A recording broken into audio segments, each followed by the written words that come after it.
Nelson Mandela, a life of struggle and freedom. Nelson Mandela was born on July 18, 1918, in a small village called Mvezo in South Africa. His real name was Rolihlahla Mandela, which means troublemaker in his language, Xhosa. Mandela was born into a respected family. His father, Gadla Henry Mpikanyiswa, was a chief of the Thembu people. His mother, Nozakini Fanny, was one of his father's 4 wives. The family followed traditional African customs and lived in a rural village with simple huts. When Mandela was still a young boy, his father had a problem with the colonial government. Because of a disagreement, his father lost his title and his wealth. The family had to move to Kunu, a nearby village. In Kunu, Mandela spent his early childhood herding cattle, playing with other boys, and listening to stories from the elders. He enjoyed running through the fields, climbing trees, and swimming in the small rivers.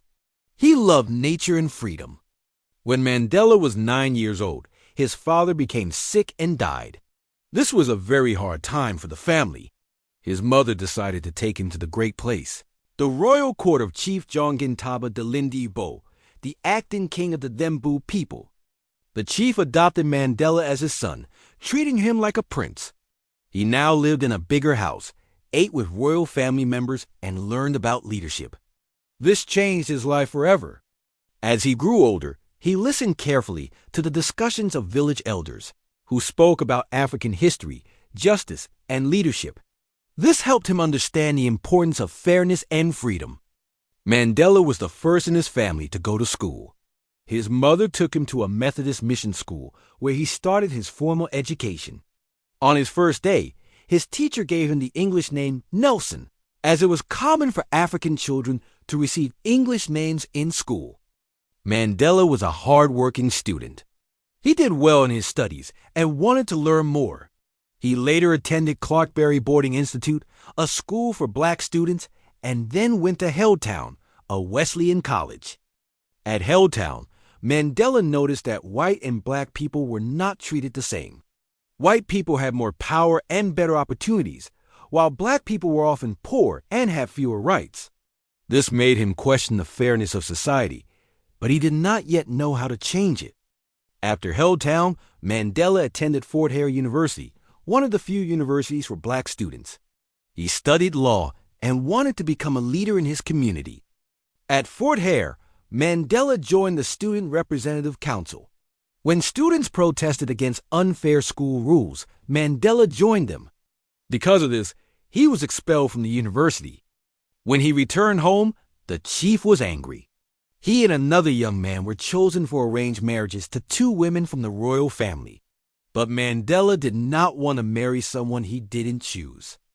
Mandela ran away from home to avoid the marriage. With his cousin Justice, he traveled to Johannesburg, a big city in South Africa. This was a dangerous and bold decision because they had no money and no place to stay. At first, Mandela struggled to find work. He worked as a security guard and later got a job as a clerk at a law firm. At night, he studied law at the University of South Africa. In Johannesburg, he met Walter Sisulu, a young activist who later became one of his closest friends. Sisulu introduced him to other political leaders, and Mandela started learning more about apartheid and the fight for freedom. Mandela joined the African National Congress, ANC, in 1943 to fight against apartheid. Apartheid was a system that separated black and white people and gave white people more rights and power. In 1952, he and his friend Oliver Tambo opened the first black law firm in South Africa. They helped black people who were treated unfairly by the law. But the government did not like Mandela's work. He was arrested many times and was not allowed to attend public events. In 1962, Mandela was arrested again and given 5 years in prison. In 1964, he was sentenced to life in prison for fighting against apartheid. Mandela was sent to Robben Island, a prison on an island in the ocean. His cell was small and cold. He had to do hard labor, breaking rocks every day. After 27 years, on February 11, 1990, Mandela was finally released from prison. After his release, Mandela worked with President F.W. de Klerk to end apartheid. In 1994, South Africa had its first free elections, where all races could vote. On May 10, 1994, Nelson Mandela became the first black president of South Africa. Instead of seeking revenge, he chose peace and unity. In 1999, he finished his time as president and decided not to run again. Mandela's fight for peace and justice was recognized worldwide. In 1993, he received the Nobel Peace Prize together with F.W. de Klerk for ending apartheid peacefully. Many streets, schools, and buildings around the world were named after him. Nelson Mandela Day is now celebrated every year on July 18th to honor his life and work. Even after retirement, Mandela continued to fight for human rights and education. On December 5, 2013, Nelson Mandela passed away at the age of 95. People around the world mourned his death, but his legacy of freedom, justice, and forgiveness lives on.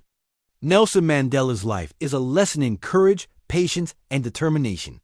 He showed the world that one person can make a difference, even when things seem impossible. He spent 27 years in prison, but he never lost hope. He became a symbol of freedom, inspiring people across the world. His message was clear. Education is the most powerful weapon which you can use to change the world. It always seems impossible until it is done. Even today, his story reminds us to stand up for justice and never give up. What do you learn from Nelson Mandela's life? Comment below. Listen, learn, and grow with English Audio Cafe.